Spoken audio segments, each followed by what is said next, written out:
अस्सलाम वालेकुम dear students, welcome to pass education system. Dear student, जैसे कि हमने एक सीरीज स्टार्ट की हुई है यूईटी की जो कैटेगरीज हैं वो आप लोगों के सामने मैं एक्सप्लेन करता हूं। आज हमारा इसके ऊपर दूसरी वीडियो है। इससे पहले अगर आप लोगों ने फर्स्ट वाला पार्ट नहीं देखा तो मैं एंड स्क्रीन लगा दूंगा कैटेगरीज के रिलेटेड, वो भी लाजमी तौर पर देखें।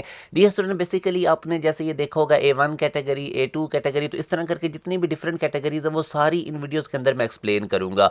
अगर आप लोगों ने अभी तक हमारे व्हाट्सएप चैनल को फॉलो नहीं किया तो लाजमी तौर पे करें। एक तो उसके थ्रू आप लोगों को एजुकेशनल अपडेट्स मिलती रहेंगी तमाम यूनिवर्सिटीज़ की। दूसरा मोस्ट इंपॉर्टेंट, आपको वहाँ पे यूनिवर्सिटीज़ की स्कॉलरशिप मिलेगी। अल्हम्दुलिल्लाह हमारे व्हाट्सएप चैनल के थ्रू काफ़ी बच्चों को स्कॉलरशिप मिली है।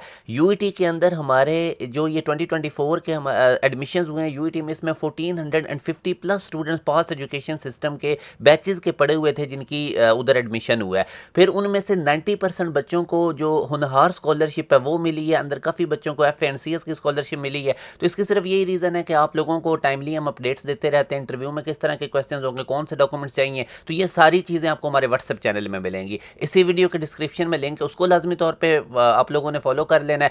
दूसरा डियर स्टूडेंट्स, मोस्ट इंपॉर्टेंट, अभी तक अगर आप लोगों ने यूईटी के फर्स्ट टेस्ट की तैयारी नहीं की तो मैं आपको बार बार समझा रहा हूँ इसकी ज़रूर अभी से तैयारी शुरू करें, क्योंकि ये यूईटी का जो फर्स्ट टेस्ट है ये 17 से 21 मार्च तक हो जाएगा। अगर आप लोग 17 से 21 मार्च तक यूईटी के फर्स्ट टेस्ट पे फोकस रखते हैं तो आप लोगों की बोर्ड एग्जाम से पहले ही इधर सिलेक्शन हो जाएगी। मेरिट लिस्ट वगैरह ये सारा कुछ बोर्ड एग्जाम से पहले हो जाएगा और 21 मार्च तक आप टोटली फ्री हो जाएंगे। उसके बाद फिर आप बाकी यूनिवर्सिटीज़ के टेस्ट दें, बोर्ड के ऊपर फोकस करें।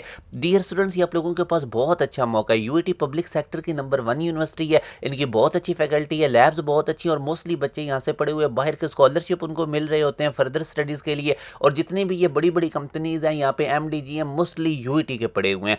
लाजमी तौर पे इनका टेस्ट दे और इसकी प्रिपरेशन के लिए हमारा बड़ा कंप्रीहेंसिव बैच स्टार्ट है, इसको लाजमी तौर पे ज्वाइन करें। आप लोगों को यूईटी के ECAT फर्स्ट टेस्ट से पहले पहले फुली प्रिपेयर कर दिया जाएगा। Along test session daily basis पे क्लासेस होती हैं रात 7:30 से लेकर 10:30 तक। अब डियर स्टूडेंट्स, इसके अंदर आप लोगों को ना सिर्फ यूईटी के टेस्ट के लिए प्रिपेयर किया जाएगा बल्कि इसके साथ Punjab university, ITU university, COMSATS, fast university, dust university, जीकी, जितनी भी ये टॉप रैंक यूनिवर्सिटीज़ हैं उनके एंटी टेस्ट के लिए भी आपको प्रिपेयर किया जाएगा। वन टाइम इनरोलमेंट है, इसमें दोनों टेस्ट यूईटी के इंक्लूडेड होंगे, मगर दूसरे टेस्ट में आपको बोर्ड एग्जाम होंगे, बाकी यूनिवर्सिटीज़ के भी टेस्ट होंगे, तो वो आप लोग सही प्रॉपरली प्रिपेयर नहीं कर पाओगे। तो इसलिए आप लोगों ने बैच को लाजमी तौर पर ज्वाइन कर लेना है। इस दिए गए कॉन्टैक्ट नंबर पर व्हाट्सअप करके आप बैच में अपनी रजिस्ट्रेशन करवा सकते हैं। अब डियर स्टूडेंट, मैं बात करता हूँ H1 जो कि फॉरेन कंट्रीज़ के अंदर जो बच्चे रहते हैं, मतलब जिनकी फॉरेन नेशनैलिटी है। The candidate having a foreign nationality can apply under H category. तो वो यूईटी के अंदर उनके लिए H कैटेगरी होती है। किन के लिए? जिनके पास फॉरेन नेशनैलिटी होती है। अब इसमें क्या होता है, the applicant is required to get his application sponsored by his own government. Own government के थ्रू स्पॉन्सर की जाती है एप्लीकेशन। डिप्लोमा होल्डर्स भी इसमें अप्लाई कर सकते हैं।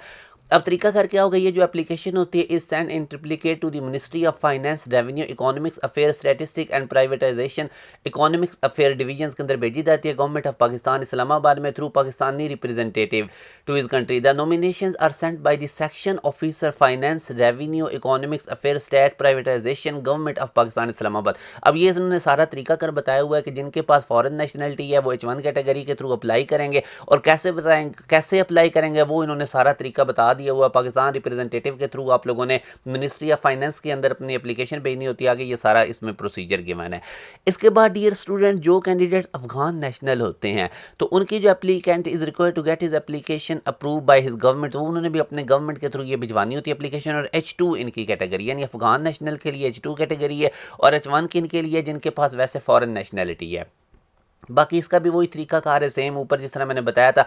The application is sent in triplicate to the ministry of the inter provisional coordination, government of Pakistan through Pakistani representative.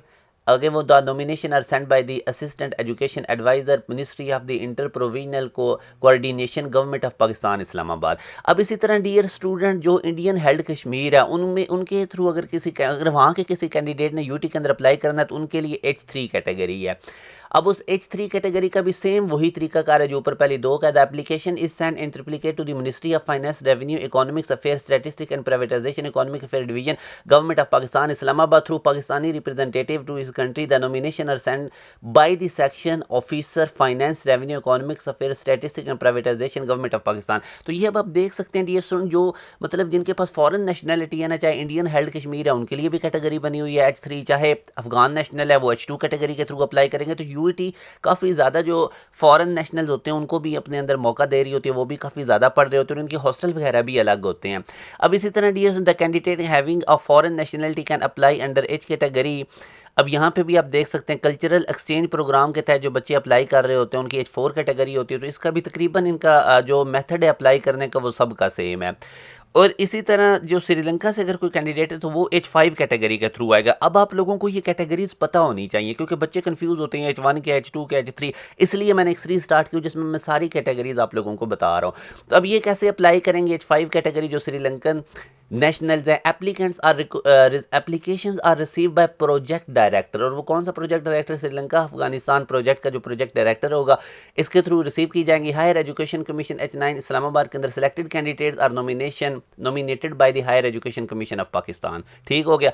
उसके बाद डियर स्टूडेंट J1 कैटेगरी है और ये आर्म फोर्सेज के लिए, मगर उनके चिल्ड्रन के लिए जो नॉन कमीशन या जूनियर कमीशन ऑफिसर्स हैं तो उनके लिए J1 कैटेगरी है। The children of non commission and junior commission officers non gazetted official belonging to army, air force और navy can apply under this category. Diploma holder also, मतलब ये कि ये नॉन कमीशन ऑफिसर के लिए, जो जूनियर कमीशन ऑफिसर्स होते हैं चाहे वो आर्मी से बिलोंग करें, एयरफोर्स से करें, नेवी से करें, तो उनके लिए J1 कैटेगरी है।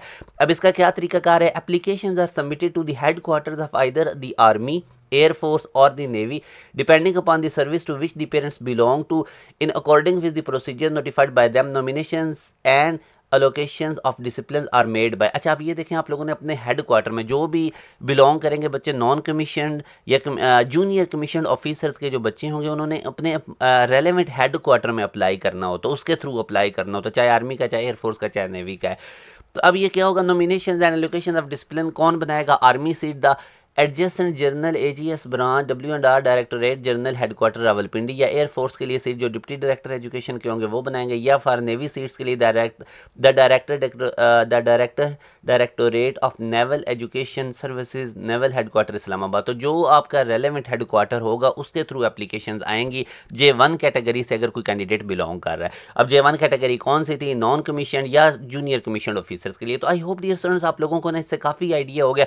अब इससे आप लोग एटलीस्ट नहीं कंफ्यूज होंगे, आपको पता चलेगा H1 किन के लिए, H2 कैटेगरी किन के लिए, H3 किन के लिए, H4 किन के लिए। तो जो पंजाब डोमिसाइल स्टूडेंट्स रखते हैं उनका तो इन कैटेगरी से कोई लेना देने नहीं। तो ये डियर स्टूडेंट इंशाल्लाह मैं आप लोगों को सारी जो कैटेगरीज हैं ये 1 बाय 1 एक्सप्लेन करता जाऊंगा, और अभी इस पर मैं कोशिश करूंगा कि 2 और वीडियोज़ लेकर आऊँगा ताकि आपको अच्छे से इन कैटेगरीज की समझ आ जाए और आप अप्लाई करते हुए कन्फ्यूज़ ना हो। अब इसके बाद डियर स्टूडेंट्स इंशाल्लाह इसके ऊपर एक तीसरी वीडियो आएगी जिसमें बाकी रिमेनिंग कैटेगरीज में आपको बताऊँगा। अगेन अब मैं लास्ट पे रिपीट कर रहा हूँ, यूईटी के फर्स्ट टेस्ट को बहुत सीरियस लें, पब्लिक सेक्टर की नंबर 1 यूनिवर्सिटी है, स्कॉलरशिप बहुत इसमें अवेलेबल होते हैं। अभी हमारे 90% बच्चों को होनहार स्कॉलरशिप मिली है, इसके अलावा और बड़े स्कॉलरशिप होती हैं और 1450 plus students pass education system के पढ़े हुए यूटी के अंदर इस 2024 में उनके एडमिशन हुए। आप भी अगर चाहते हैं कि आपके भी एडमिशन हो तो लाजमी तौर पर हमारे बैच को ज्वाइन कर सकते हैं। आप इस दिए गए कॉन्टैक्ट नंबर पर व्हाट्सएप करके बैच की डिटेल्स ले सकते हैं। अपना ख्याल रखिएगा, दुआ में याद रखिएगा। अल्लाह हाफिज़।